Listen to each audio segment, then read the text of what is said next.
late and exhausted from a meeting that had run over. The whole week had been like that, grabbing meals at different times, tension from work stalking them home, falling into bed too late and too shattered to talk. She's pleased to have this weekend, just to slow down.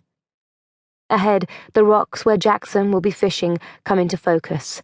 Huge, somber boulders stretch right out into the sea. She wonders if he's caught anything yet. It wasn't long past dawn when she'd felt the give of the bed as Jackson slipped out from under the covers. She'd heard him stepping into his jeans, pulling on a sweater, and zipping up his coat. He'd leaned over the bed and pressed a kiss on her bare shoulder.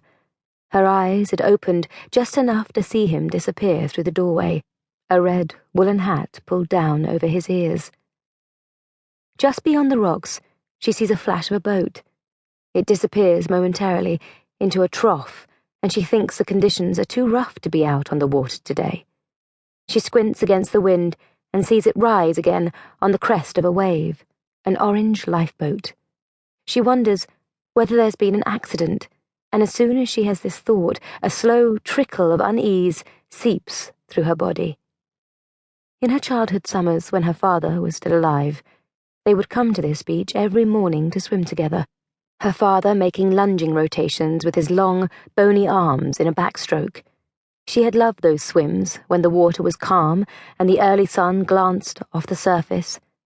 But today, the sea is something darker, forbidding. She scans the rocks for Jackson, eyes watering in the wind. He must be here. It's the spot he always fishes, when they're visiting her mother. But now all that breaks the grey wash of sea and sky is the lifeboat. Even as she tells herself that the lifeboat could be on a training mission, her knees are bending, carrying her forward into a run.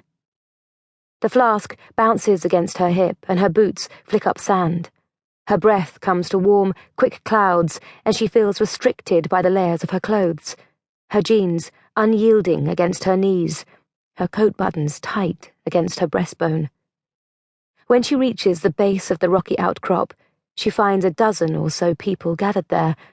Her gaze moves over them and then travels up the length of the rocks, where waves charge, tossing white water high into the bruised sky.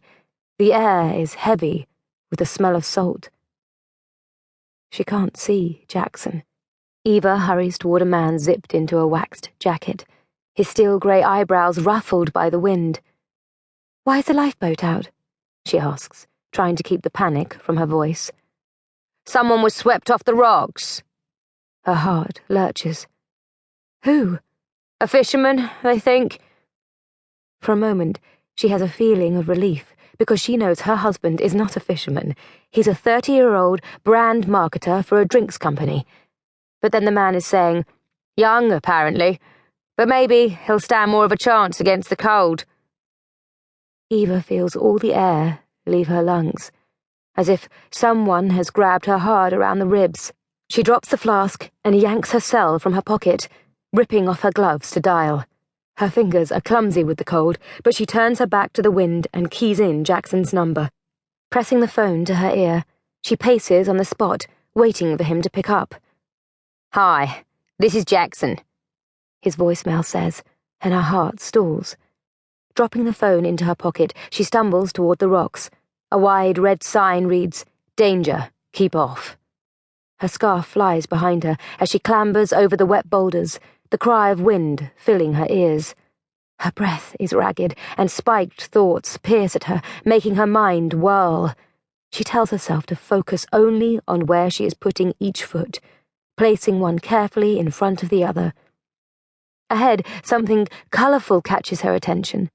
She picks her way over barnacle-lined rocks until she is close enough to see it. A green plastic tackle box lies open, wedged between two rocks. She recognizes it instantly. She'd bought it for Jackson last Christmas to house the lures and weights that were gradually filling up his bedside drawer. Now salt water fills the trays, so that two bright blue lures float inside like dead fish. There is a loud, shattering boom as a wave smashes into the jetty. Icy spray splashes the side of Eva's face.